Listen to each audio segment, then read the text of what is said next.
Seberapa penting branding buat bisnis kita? Kalau misalnya aku sebutin nih, air mineral. Nih, apa yang pertama muncul di kepala kalian? Terus, air bersoda. Nah, kira-kira apa nih? Mie instan. Nih, apa nih yang pertama muncul? Nah, kalau misalnya air mineral, kita itu biasa langsung ting gitu kan ke Aqua. Terus juga minuman bersoda, kita tuh langsung ting gitu ya ke Coca-Cola gitu kan. Nah, itu adalah fungsi dari branding ya. Dimana kalau misalnya kita menyebutkan sesuatu, otak kita tuh auto gitu kan. Auto langsung connect ke suatu produk. Nah, di situ fungsi branding. Nah, di sini di buku Mega Branding ini ya, aku mau review nih buku Mega Branding hari ini. Ini menjelaskan tentang fungsinya branding buat usaha kita ya, buat bisnis kalian nih yang punya bisnis. Tenang, di sini juga selain buat usaha yang lain yang udah gede, juga buat para UMKM juga bisa kok ada penerapannya, contoh penerapannya di sini. Terus juga di sini itu dibahas kadang tuh tertukar ya, apa fungsi dari advertising, marketing, sama branding. Itu adalah tiga hal yang nampak sama tapi sebetulnya berbeda ya.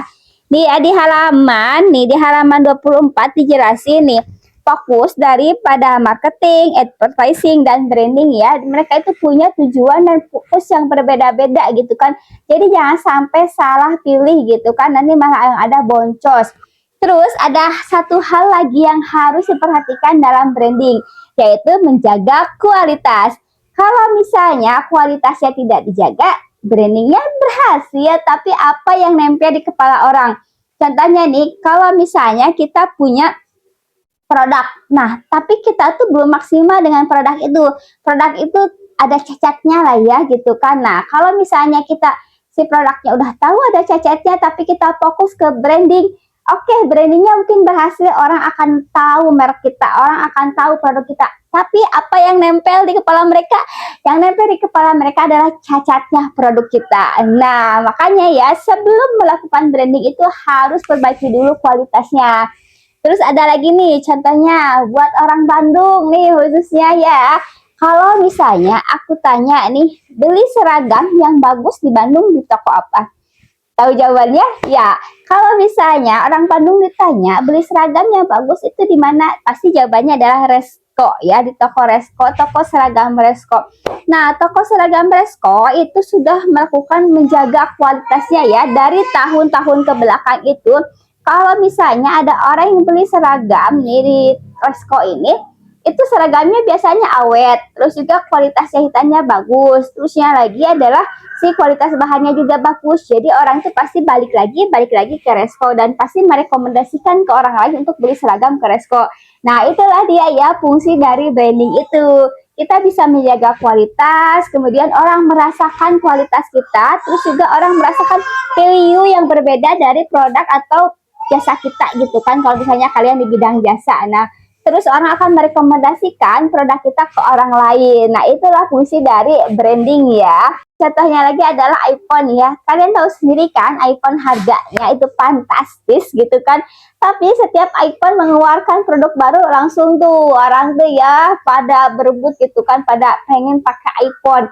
Nah, kira-kira gimana nih menurut kalian? Padahal kan sebetulnya ya ada banyak produk yang speknya itu lebih bagus dari iPhone, tapi ke orang nggak se-hype itu ke iPhone. Nah, itu karena iPhone itu ya udah punya identitas, orang pakai iPhone itu udah ada value-nya, dan kalau misalnya orang pakai iPhone tuh statusnya beda gitu kan.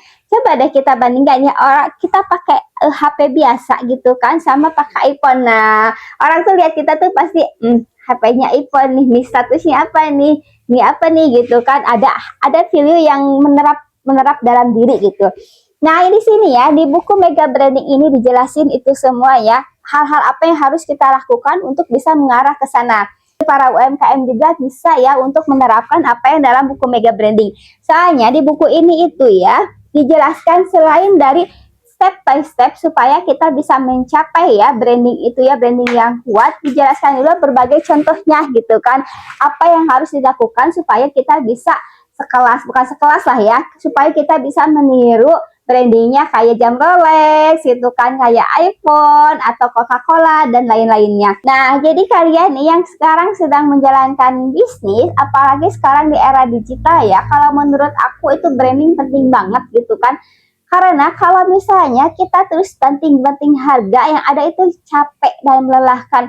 Tetapi kalau misalnya kita udah punya produk yang bagus, kita bisa menjaga kualitas yang bagus. Hal yang selanjutnya harus kita lakukan adalah branding supaya orang kembali belanja kepada kita dan kembali merekomendasikan produk kita kepada orang lain. Aku rekomendasikan untuk para UMKM ya, supaya nggak banting-banting harga lagi. Coba deh baca buku ini supaya bisa branding gitu.